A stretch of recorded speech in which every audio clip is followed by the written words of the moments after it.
So tell me, you a leader or a follower, I'm a leader. Lead and Be Legendary presents. All right, welcome back to the Lead and Be Legendary podcast, aka LABL podcast. I'm your host, Nametag Alexander. Listen, like I said before, I move on from a name tag as necessary as the podcast title, but as I mentioned before, I am going to still do something with that title, just not in podcast form. So go back. The old episodes are under this feed, as well as older episodes of the LABL podcast. So make sure y'all go to the back catalog and check that out. Please definitely buy some merch. leadandbelegendary.net. It will be the link that I'm dropping in the description of this show.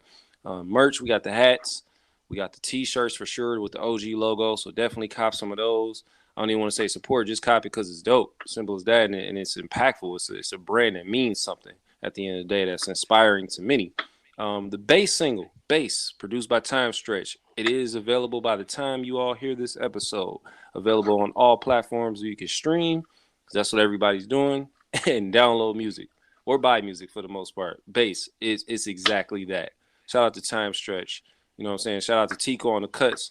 Amazing single. I can't speak too much on it because I'm going to let y'all do that, when y'all hear it to be the judge of that. But Bass is out. Check it out. Fire. Anyhow, I'm not going to hold y'all too long. Like I say, y'all know I don't really do the long episodes as much. But shout out to Kirby Glover, a.k.a. K Phresh. Wow, the full government name. Okay. It's a dope name. I keep telling you the name is dope. It's dope. Just the full government. Google me. K Glover, the vinyl lover. Oh wow. Okay, that's not corny at all.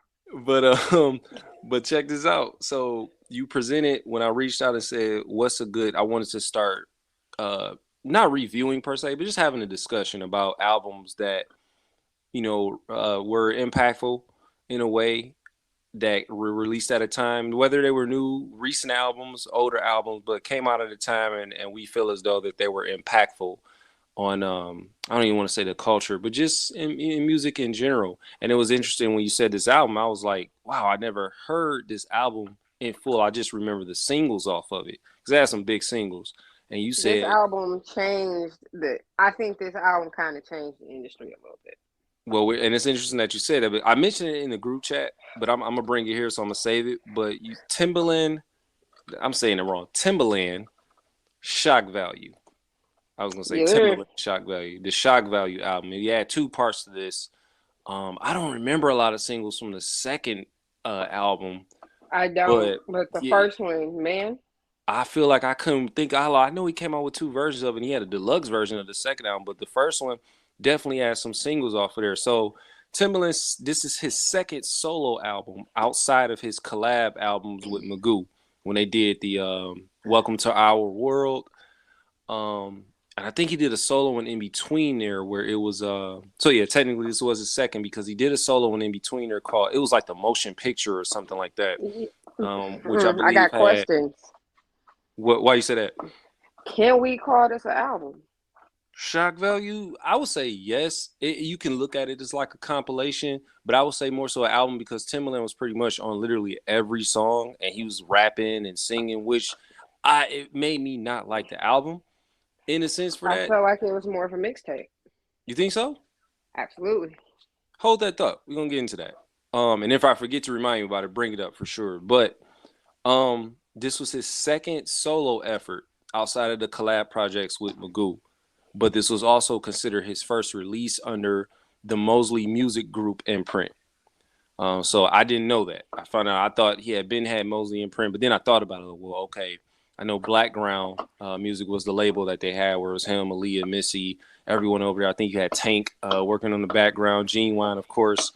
But singles from this album, for those of you who may have not remembered, this was released in 2007. I feel like it came out in January. The singles, big singles off of this album, Give It To Me, which had Justin Timberlake. It was called The Way I Are. I don't know why they didn't call it The Way You Are, but The Way I Are had it's Timbaland. Yeah, Nelly Furtado and I believe Carrie Hilson was on that one. I didn't write the features down for this one specifically. It had Throw It On Me, Apologize. I do remember that one. That was a major one. And Scream. Those are the standouts. Those the standout singles that were off of the album. You said standout, but Well, bro. no. This is what they had listed. As far as I was looking at Wikipedia. Okay, cause Which were man, they had they like the missing one. main 5 singles, which were those standout tracks for me. Just for me, and right after I do this, I'm gonna get to your standout tracks. Old Timbaland, Give It To Me, Bounce with Missy, Bombay, Time, and Apologize. Those are the ones that I didn't mind you. This was my first time really just kind of going through the album to figure out which songs I liked. I had to sit with it twice. So, what were your standout tracks off of this? Okay, all right. So listen, the reason why. Okay, I'm gonna answer the question. My standout track, and this goes into another question that you had listed, right? Okay. So I remember hearing like part of this song in like a YouTube clip, and I think it was like the YouTube clip or it was like 89X, and they played like, oh, this is Fall Out Boy's new track featuring Timbaland, and they played like a very short clip. When I tell you I played that like 2-second clip to death until I found the song, I'm a Fall Out Boy stan. I love Fall Out Boy. Don't judge me. I know maybe a bit of their catalog. I'm not going to front and like, I know. I No, know I not love much them. of Fall Out Boy. So check it. So that came out, right? When Mhm. the single finally released, I was so excited because I think it, like, I was in the whip and I finally found this song. When I tell you I played that song out till this day, if it randomly comes on shuffle, I will still get to it. Like that's my song. And what's So the that's title? like, Tell the people the name of the track with Fall Out Boy. all right. So name of the track on this one with Fall Out Boy is called One and Only. Okay. So that was the track that got me into it. But a lot of people don't know.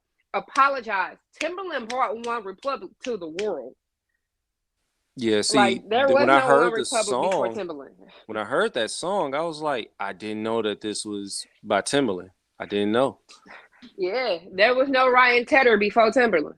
Yeah, I had no clue. That shocked me. I'm like, you couldn't put a gun in my head and tell me like, is this from who made this? I was like, I don't And know. they got hits. And they got hits.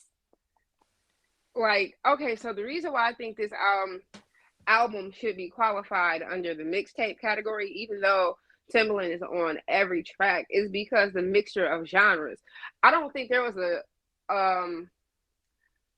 a producer before Timbaland that brought all of these genres Yeah, together he did like pop, that. R&B, and some rock. Yep. On Oh, this and then hip album, hop, of course, hip hop too.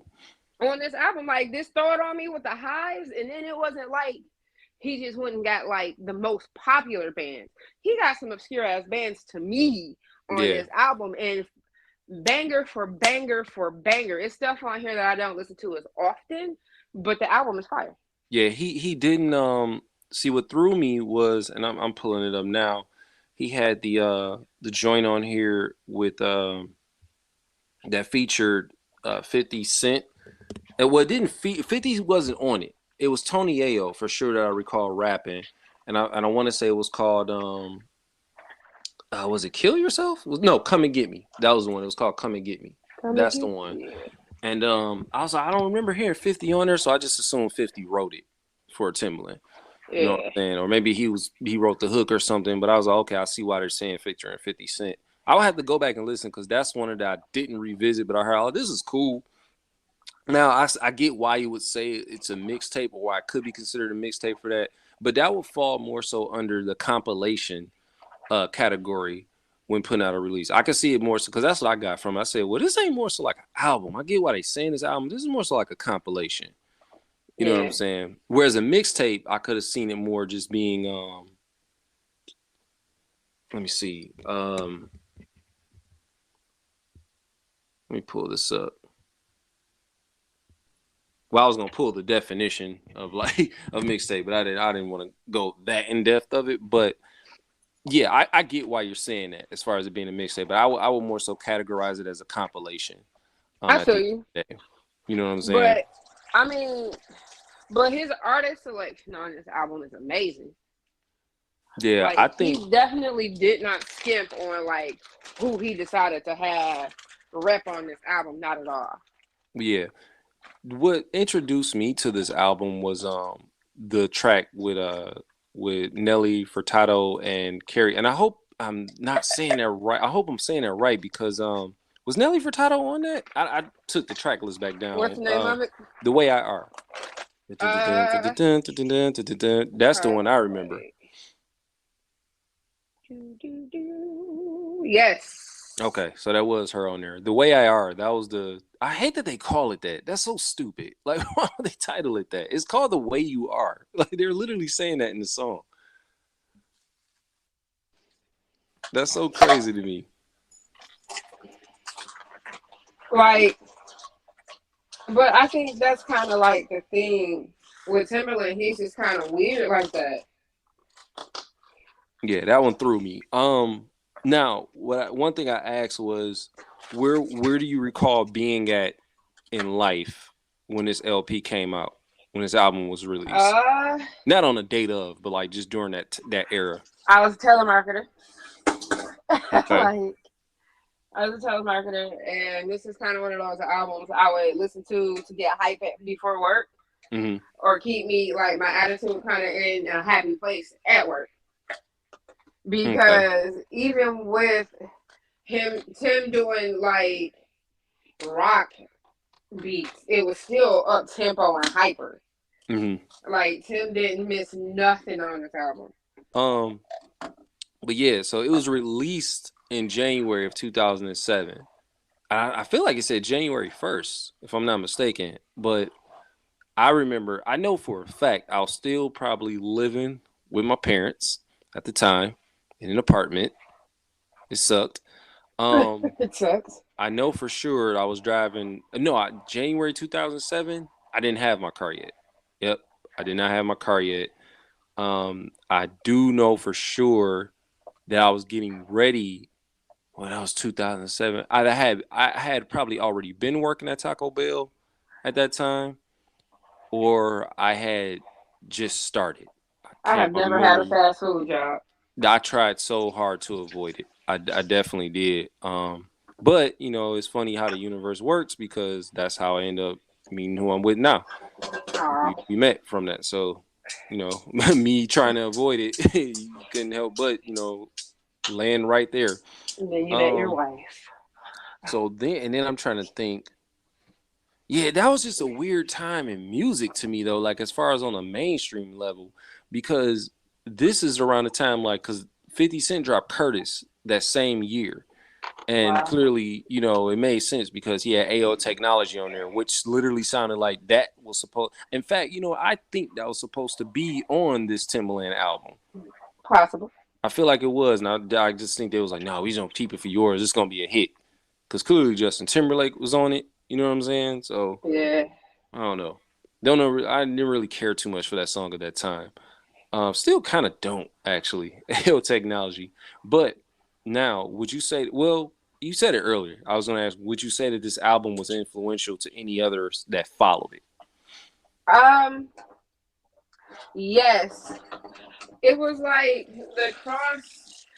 I think the style of the album was more influential than anything. Yeah. Being like, yo, you can definitely pick these rock bands to go out and do work with y'all. Like, the only one before that was Jay-Z and Linkin Park, and then well before that was Walk This Way. But Jay-Z and Linkin Park did the song; those were songs. This was a whole album. Well, remember Jay and Linkin Park did finally collab and put that whole project out, but I don't remember what year it was. I would have to. You recall what year that came out? I do not. Because that'd be crazy if it was. Well, it had to be like somewhere like 05-ish, maybe 06, because he ain't wait that far after the Black Album to do that. You know what I'm saying? Yeah. So I'm trying to go. I would say, and I would agree. I feel like this was like an album where he was just taking a risk. I mean, he knew he was gonna have some singles off of it, but it was definitely a risk. You know what I'm saying? Off of his artist picks. Definitely just off of his artist picks. Cause you mixing Nelly Furtado and Justin Timberlake. You got Carrie Hilson on there. This was when she had her run. You know what I mean? Carrie, bro, like before Beyonce's and them shut her down. dog, I don't like that argument. Man, you don't feel like that's what happened? I mean, I feel like no. And I don't mean literally like Beyonce came in and was like, "Yo, look." I think just based off that line that she said in that Turning Me On remix, and it was like after that, it was just kind of like ghost. I feel like yeah. You know what I'm saying? Like you talking mess about who we got at the forefront. You know what I mean? So yeah, definitely a heavy songwriter though for sure. But yeah, definitely. I think this album, and I said it in the chat that this came out in 2007, and then there's Last Train to Paris that came out 2011. So I think this album planted the seed, and it opened the gates for an album like Last Train to Paris to come out. Even though we're talking about a 4-year gap, I still think, you know what I'm saying, this was one that shock value may have been one of those albums that did that to make others be like, you know what, I'm gonna try this too. We forgot to mention that Elton John is on this album. Yep, last track. He's on the last joint. A regular 2-man show. That was my joint. Yeah, wasn't a bad song. Like I said, I had a good like 6 songs that I was like, yeah, they're cool. It's not an album I will consistently revisit. It'll be like, you know, good to mix some tracks on a party mix. Yeah, you know I never was really just like a fan of the Timbaland albums. You know, more so like, okay, he produced this is fire. He produces this dope, but never like the albums per se. You know what I mean? I forget the album. I don't even think they got that one on the street. No, they do. They do. I was trying to figure out which album it was that had Say Something on there, and I want to say that was Shock Value 2. 2. Yeah. Because earlier I was saying I don't remember that album as much, but I do remember that single off of there because that's when Drake had just kind of hit the scene and hitting features with everybody. So yeah. The early 2000s was great for like artist mixtapes. Yeah, blog era, you know? It was so great. That's a conversation I have too on the pod. We're going to table that. But no, this one literally, it was because of Fall Out Boy. That's why I got into the album. Fall Out Boy got a new single. So interesting that when you pick this album, I said, well, this is interesting. What made her pick this one of all albums? Okay, I don't really remember hearing this album. I almost switched it to Laura Willing clips because every lunchroom table grinding. That's another one. We could table that. Like I said, I'm trying to, it's the Lead and Be Legendary podcast. I'm only trying to, if we discuss albums, I want it to be albums that were influential or like had an impact in some type of way. And then when you said this one, I was like, how's this one go? But then I thought it clicked instantly when I was listening to it. And I looked at the year, I was like, man, this came out in 07. When did Last Train to Paris? I said 2011. I said, I bet you somehow, even if they don't admit it, I said, I bet somehow this influenced that album. You know what I'm saying? Diddy figured it out, and man, Last Train to Paris was great. I have to listen to that again. I haven't heard that in forever. If you listen to Last Train to Paris, you can be like, yo, like this one here, man. Look, don't get me started on that album. I might have to listen to it after this because that album was nuts. And I'm probably gassing it. It was a good album. I don't know if it was nuts or not, but it had a list. I know it had Yesterday, the joint with Chris Brown. I'm gonna send you the link, man. Yesterday is like crazy. It had Yesterday, and it also had it had Last Night with Keisha Cole. Oh, okay, I remember Last Night, which is like her best song ever. Yeah, it had that on there. Angels, you remember Angels with Rick Ross? Lupe did good. Yeah, so come on now, it had some joints on there. Yep. But also, okay, can we say that this album influenced Kanye's Good Friday? I wouldn't say it influenced Kanye's Good Friday, but I could say that it influenced Kanye with Yeezus, maybe. The Good Friday mixtapes? Not the Good Friday mixtapes, nah. No. Maybe Yeezus, just as far as the sound, I would say that, but not the Good Friday series. Okay. Or wait. I see what you're saying, because that was the series that was connected to That was a series that was connected to My Beautiful Dark Twisted Fantasy. So you got a point. You got a point. Yeah, I know.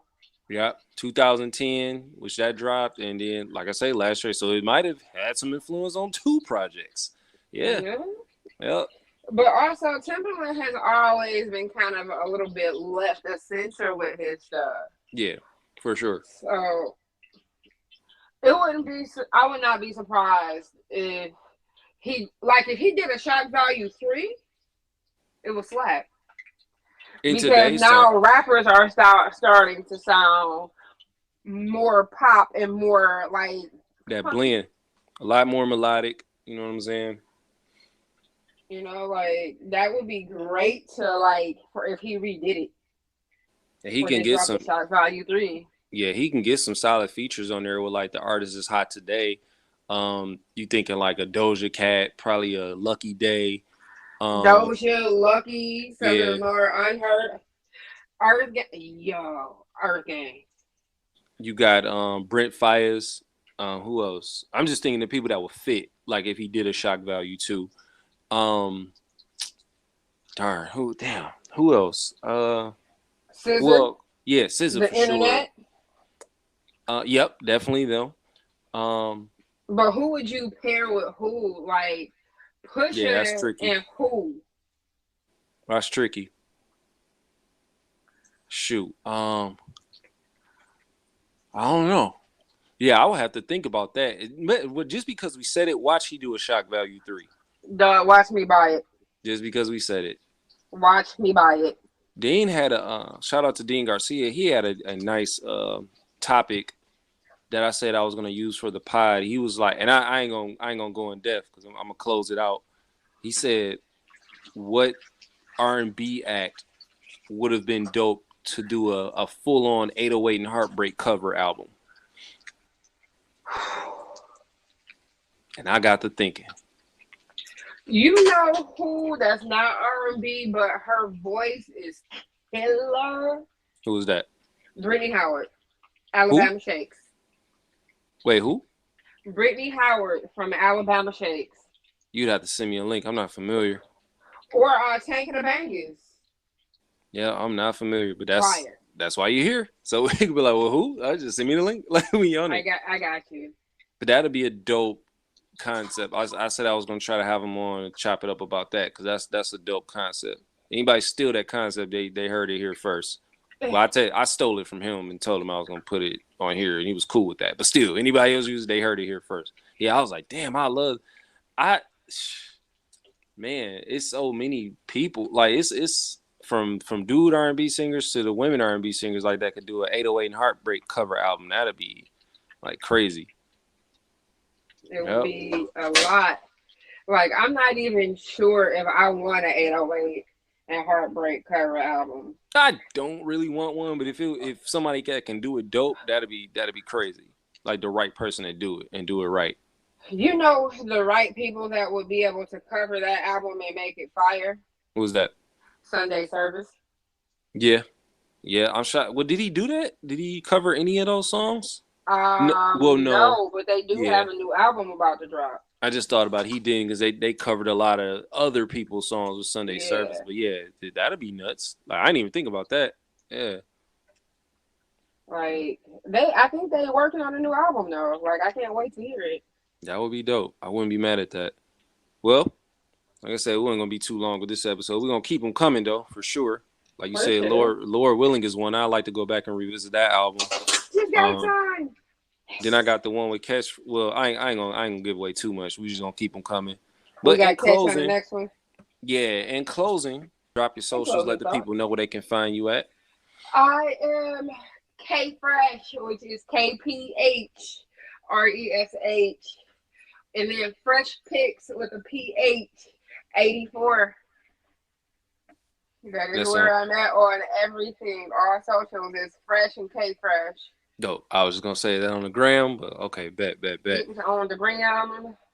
I don't use anything else, so you just hit me on the gram. Instagram is where it's at. And y'all can check me out there On Instagram, it's at Nametag Alexander. It's Nametag Alexander across all socials, Twitter, Facebook, Website again, leadingbelegendary.net. Cop some merch. Have a look around. Check out the podcast episodes. Go to that back catalog. Check out the music. The bass single is out now. Check out my placement, which is in the Block Party film with the single Underground Funk featuring Ty Ferris, produced by J.R. Swifts. Can't say it anymore. LeadingBeLegendary.net. And we out. It's Lead and Be Legendary Podcast. And I'm sober. You ain't on my level.